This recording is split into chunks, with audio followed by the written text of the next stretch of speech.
What's going on, guys, and welcome to today's video. And it's kind of a sad day because my cool factory RB1 radio died, or at least the screen died. And if you don't know what a RB1 radio is, it was the cool factory screen navigation radio that they came out with, I think in like 02 or 03 for Jeep Chrysler Dodge.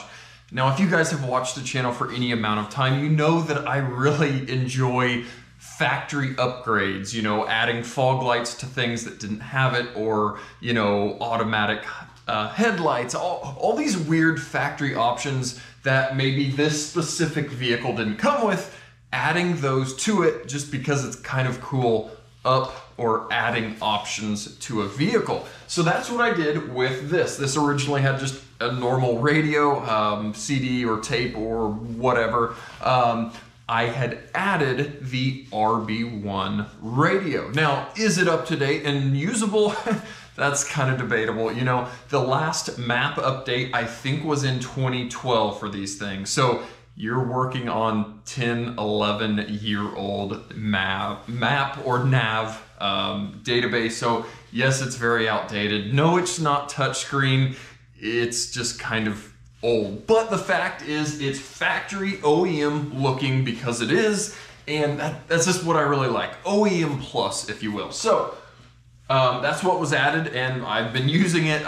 Radio works, CD works, all of the stuff that should work does work. Now I don't have an auxiliary input, which kind of sucked. I was tempted to buy an aftermarket device that plugs into the 6-disc CD changer slot on the back of the radio, and then I could have my phone auxiliary in, but I hadn't bought it yet.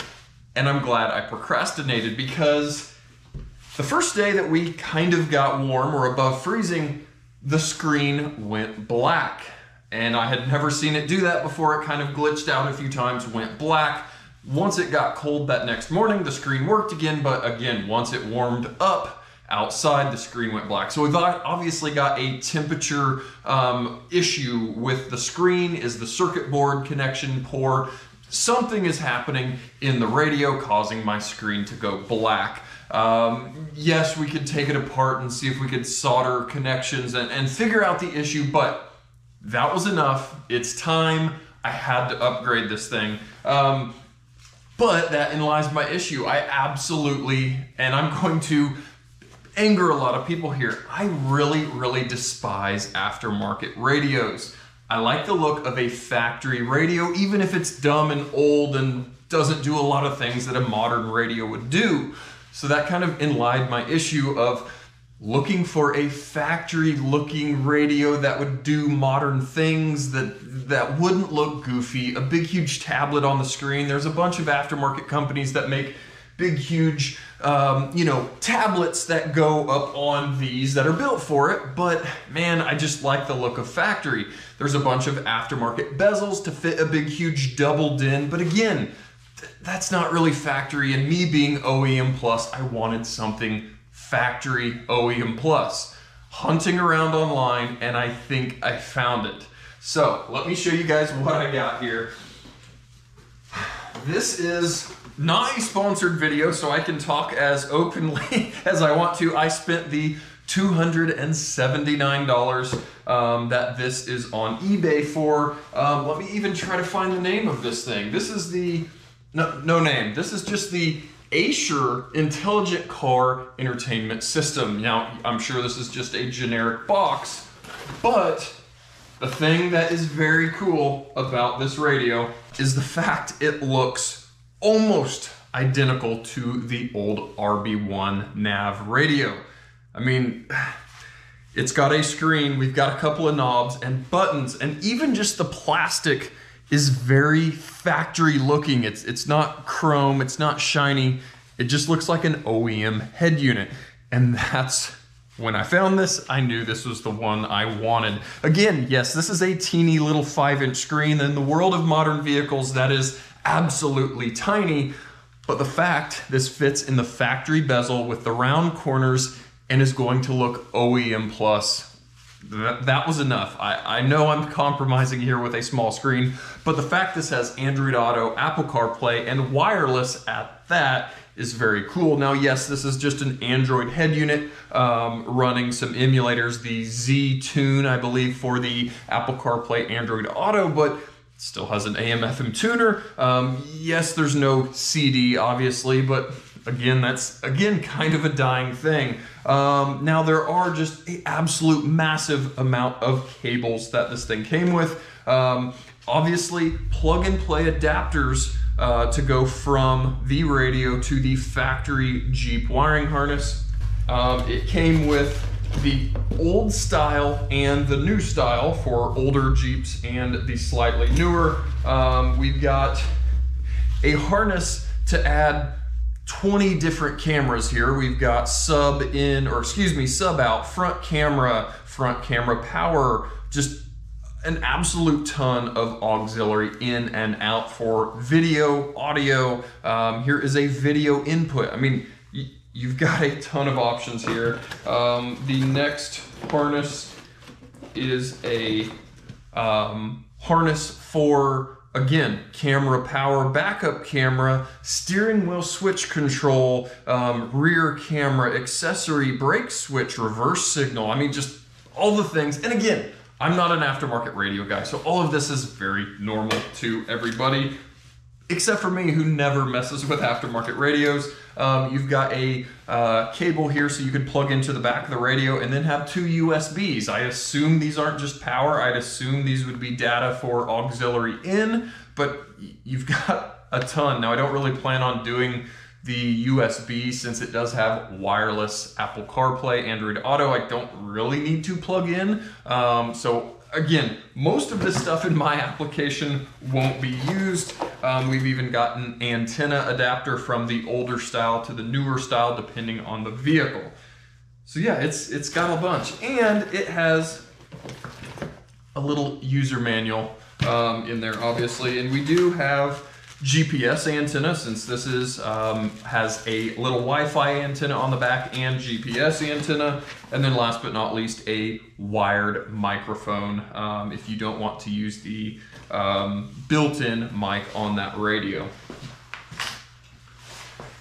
So guys, I am going to jump inside, get the old radio torn out of this thing. We'll get this plugged in. I need to run the GPS antenna. We need to cut in for our steering wheel switches, and then we'll boot this thing up and I'll show you guys usability and stuff like that. And guys, here is that comparison between the original factory RB1 radio and this aftermarket radio. And you can see how darn close they honestly are. Smaller screen obviously here, but man, couple of knobs, couple of buttons, and it is pretty OEM plus. Now, I'm sure you Jeep guys obviously know, but this upper radio bezel does need to come out. Get a screwdriver behind it, pop it loose. I've already got it pop loose just to make my life a little easier here. And then our radio has 4 screws that I've already pulled going around this thing. And again, we'll just need to unplug all of our factory wiring, our antenna, any other connectors you might have, and get that factory one set aside. Okay guys, so first little issue I've already ran into. I got that factory radio pulled out and I plugged in the provided harness for my vehicle, which the early 99 through 01 Chrysler vehicles, Ram vehicles, Jeep will have these 2 small skinny connectors. Those plug right into the factory harness, and then this plugs into the radio. Hit the key, nothing happened. Won't turn on, won't power up, won't do anything. Now, it does also come with the harness for the later, which is just 1 single large connector. This is like 02 through, you know, 06-ish or 04-ish, somewhere in there for Jeep, Chrysler, Dodge, Ram. Obviously, WJs only went till 04, but later ones got these single wide connectors. Now, no, I wouldn't normally be able to plug this into my vehicle since this is an older 99, but I already had the adapter harness from Chrysler that adapts the 2 small skinny plugs into the large single connector for my RB1 radio. So I plugged this factory adapter back in and then plugged in the aftermarket adapter that came with the radio, plugged it in, turned the key on, and have power.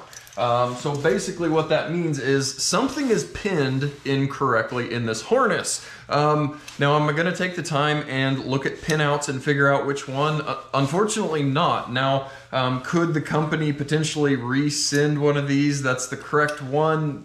Maybe. I don't know how well or how good you'd get through with customer service, but since this isn't sponsored, I spent my own money. I can speak freely and say, the harness that would normally need to be used on my vehicle would not have worked. I would not have a radio that works, and I would be going through a return process since I would be assuming that the connector is bad, or the radio, I guess I should say, is bad and won't power up. But since I was lucky enough and had this factory adapter, I'm going to be able to use their adapter, have two adapters. Yes, I know, not very lovely. It will be all smashed behind the dash and ignorance will be bliss. But yes, two adapters to make their radio work, since it isn't going to work with their provided adapter. So big negative there, but we will continue on. Now I am going to install the provided NAV or GPS antenna in the factory location, which on a WJ is behind the instrument cluster. So I'm gonna pull the bezel here, pull the cluster. I will probably show you once I've got that, at least where the factory location is. Now, I don't know if there is even a point to installing the factory or their provided GPS antenna, because this radio, the apps on the radio, the NAV app, and all these different apps are only going to work if the radio has an internet connection. Now there is a spot on the front of this radio for a SIM card. So if you wanted to pay for cellular service for your radio, then the radio would work independently of your phone. Now if you wanted to hotspot your phone and have the radio pick up the internet from your phone, then yes, all of that would work. But my plan is just to use, again, like I said, Android Auto, have that connected and have that working as it should. So I don't really think I need to put the GPS antenna in, but I'm just gonna do it just for whatever reason, have that hooked up, and then we'll go from there. So yes, I will cut to showing you guys where that actually goes, and yeah, we'll keep digging into this. So with the cluster pulled out, there is a little shelf right up here. You can see that wiring going up to the factory GPS antenna. That is roughly where that factory GPS antenna lives. So I'm going to pull that one and then install the aftermarket GPS antenna in the same location, since apparently that's good enough for the factory. And then I will get you guys back out and we will continue on. All right guys, so now that we've got the GPS antenna ran, we've got it back up on the little shelf, I've got the cluster thrown back in, and last but not least, before we can throw this radio in, I need to get the steering wheel switches, the wiring or the harness put together for this. Now on this specific radio, it has an additional little harness like we talked about, or connector, that has a SWC1. That stands for steering wheel switch 1. Now it also has steering wheel switch 2, but on Jeeps, the steering wheel switches, the buttons on the back for volume and tune and band and all those different things, are a MUX switch. That is a single wire, more or less, that can read, or those switches put out different resistances. So that's how the factory computer reads those steering wheel switches. So instead of having a whole bunch of different wires, you have a single wire that is bused over the PCI bus to the BCM, which then sends it out to the radio. So that's how it knows what button you're pushing. It's just a more advanced way of doing it instead of having a whole bunch of wiring.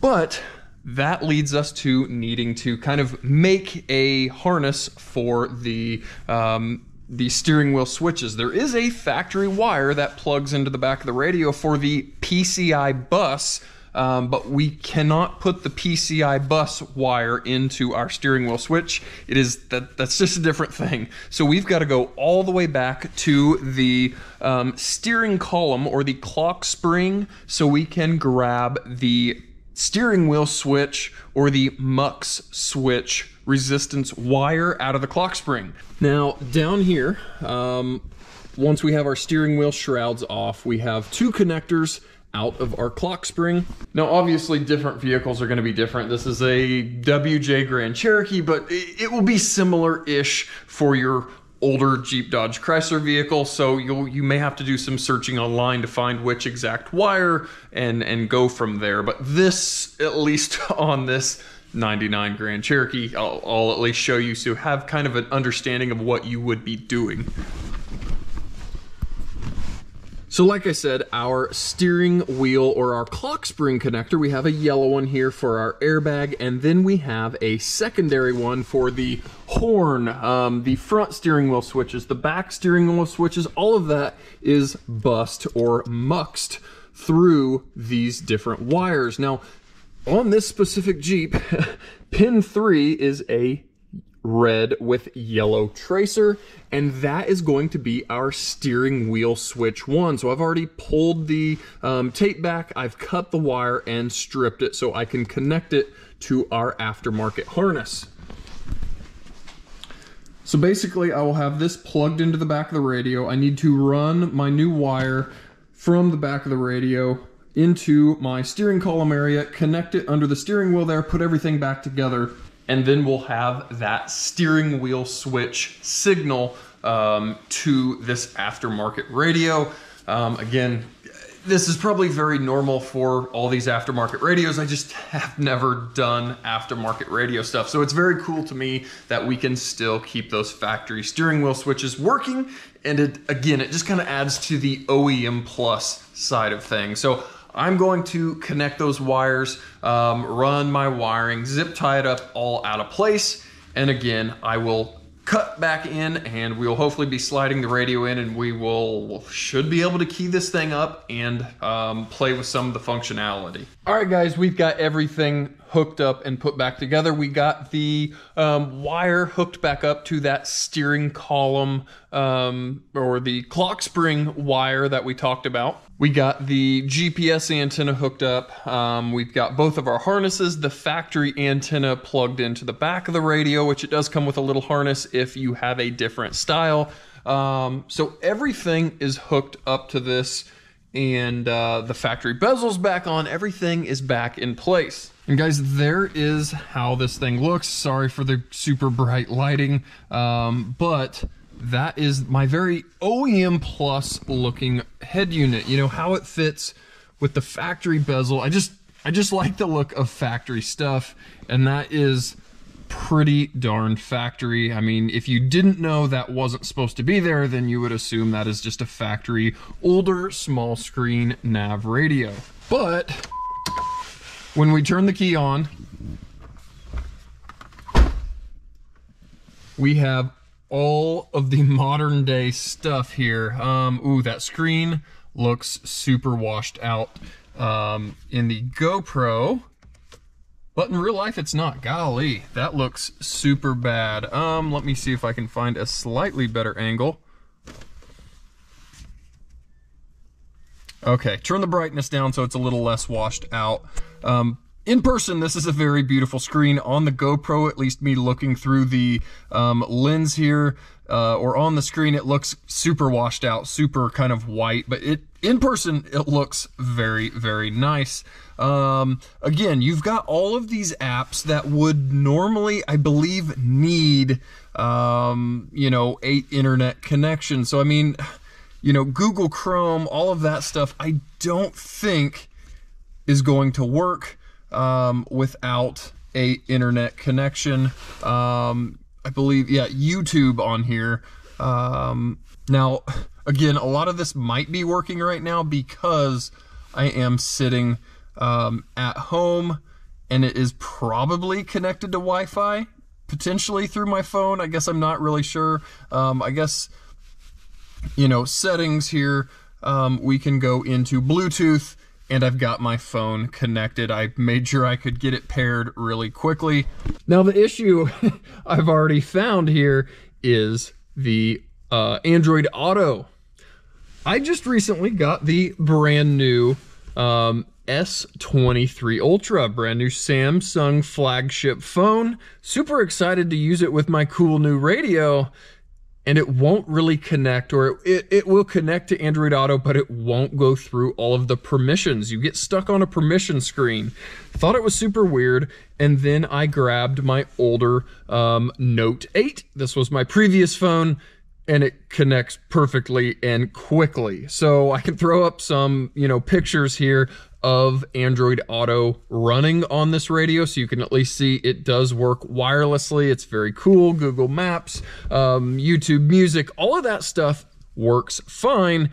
But like I said, I just upgraded to this S23, and yeah, it's not working. Did a little bit of Google research, and apparently it is an S23 Ultra issue. Everybody is, or most of the S23 Ultra owners are having Android Auto connectivity issues. So yeah, my cool new radio works with my 6-year-old Samsung, but my brand new 23 Samsung, it doesn't work right now. So I get to wait for a software update, a patch, something, so I can have Android Auto working again in this thing. But like I said, my Note 8 worked just fine. Like I said, those screenshots or those pictures of me running Android Auto, it worked great. But guys, this is, like you guys know, this is basically just a Android, little baby Android tablet. We do have a radio app here that you can go in, change your presets, do all the normal radio things. The built-in nav, again, like I said, I do believe this would require an internet connection. It's trying to pull up Google Maps, and without a internet connection, it's not going to be able to do that. I mean, we've got the address bar here at the top. You guys can't really see because it's so washed out, but again, it would need an internet connection for all of these apps to work. Google Chrome, YouTube, all of that stuff is going to require a internet connection. There is, like I said, a little spot for a SIM card. So you could throw a SIM card in this thing and have cellular service and have the thing working as it should. Or with the Z links, you'd have Android Auto working as it should. Again, here's that permission screen that it won't get past. Apparently, that's what all the new S23 Ultras are doing here on the screen. So that's why we only get to look at this on my new phone. Another cool thing, at least for me, all of the factory backlighting on older Jeeps and stuff is that kind of tealy green color. Again, it's very washed out here on the camera. Again, in the GoPro, this basically looks white, but it is pretty cool. You can go in and change the backlighting color, if that makes sense. So you can go in and play with RGB here and mix and match any color in the rainbow for this backlighting color. So you could put it at some crazy ridiculous color, or you could try to match the factory backlighting. And again, it doesn't come through on the camera, but I've kind of tried to make it that kind of teal, green, blue color that the factory lights shine through there. I guess last but not least, we will quickly look at the steering wheel switches. Now again, on the back of this steering wheel, on both sides, we've got the steering wheel switch, a up button, a down button, and then a center button. From the factory, it's volume up and down, tune up and down, and then one of them is band, AM, FM, satellite radio. The other one that center button there would do presets. But the very, very cool thing about this radio, or again, aftermarket radios, and maybe I'm getting excited over nothing because I'm sure this is how all of them work. Again, I just have not messed with aftermarket radios, but programming those switches. Since we've connected our MUX switch wire from our clock spring over to our aftermarket radio, I can reach behind the steering wheel and on my program screen, click the what would have been the volume up button, and it brings up this interesting screen here, which again is very washed out on the GoPro, but in person it looks very nice and clear. Please select a short press function. So again, I could go through and select my volume up, hit OK. But I could also hit that same steering wheel switch and select a long press function. So man, what a very, very cool thing. The fact that every single button on the back of that steering wheel, all 6 buttons, you can program each button for 2 functions depending on if you're doing a short press or a long press.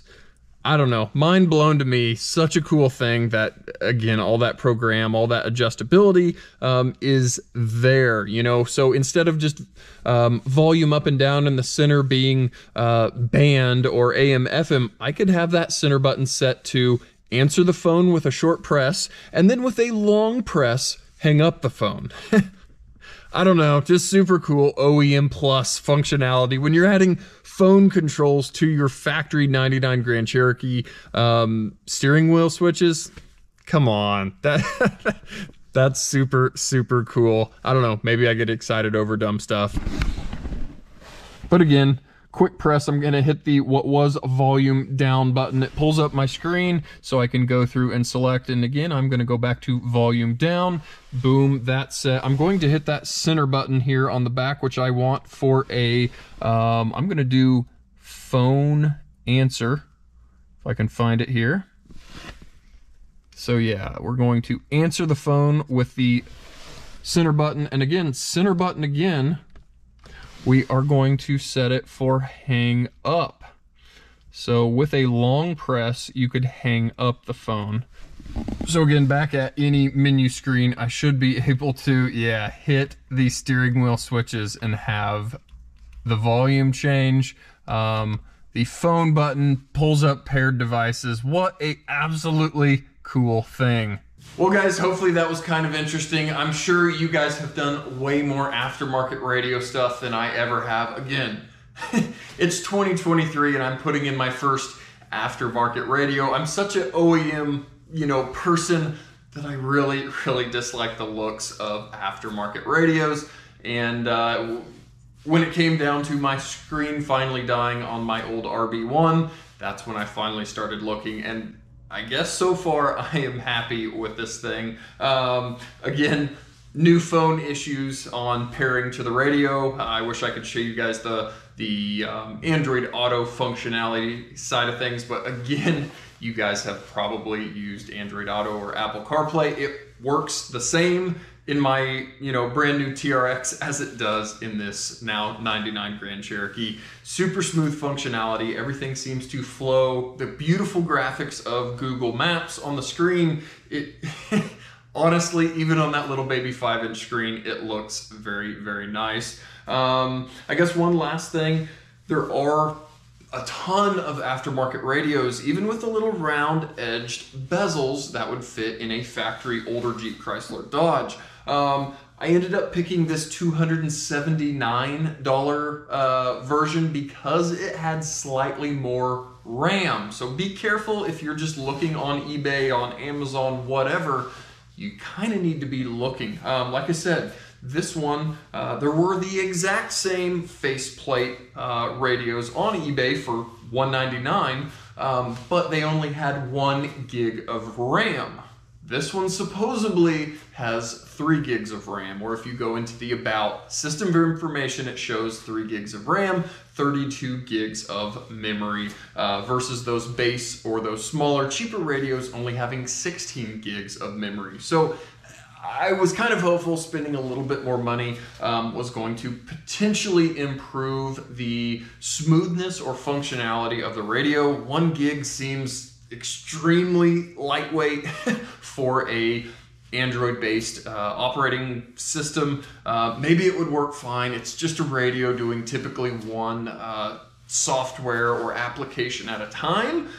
But man, I just really, I thought for $80 more, if I could get 3 gigs versus the 1 gig, it's gotta be 3 times as good. And hopefully running Android Auto smoother, you know, grabbing that map and sliding it around, it works super smooth. So I was hopeful that I did a little bit more research and again, bought the slightly higher gig RAM option there. And again, there was a couple different versions with the round edges that would fit in the factory bezel. So do a little research, maybe don't go cheap, and try to get one with a little bit more RAM in hopes that it's going to be smoother. And yeah, I'm excited. Honestly, this should be pretty cool. You should be able to use some of the off-road trail apps and stuff now on the screen. There should be kind of a lot of cool possibilities here with having an Android-based tablet, basically, or baby tablet here on the screen in the Jeep. So I'm excited to play with it. I'm more excited for the new phone to have an update and have Android Auto working as good as it should, or good at all. Like I said, my Note 8, it paired up fine, it worked fine. This brand new phone, of course, is not going to work. But guys, sorry if this was a boring video. I was just excited for finally finding an OEM Plus radio, but finally getting this old dog kind of up to the 21st century here with Android Auto having everything like it should. So we didn't even really scratch the surface of what we could do with this radio. Again, all those other harnesses had, you know, rear camera, front camera, all these other inputs and outputs that you could go crazy with. Again, I'm just wanting a pretty simple OEM Plus install, and I think that's what we did here. Working steering wheel switches, and yeah, we've got a screen that works. That's the biggest thing, and now I can connect my phone and have music going. So guys, thanks for coming out in the garage. I'm very, very ready for the new garage so we can have good lighting, we can have space, and we can start working hard again. So guys, as always, thanks for watching, and we'll catch you guys next time.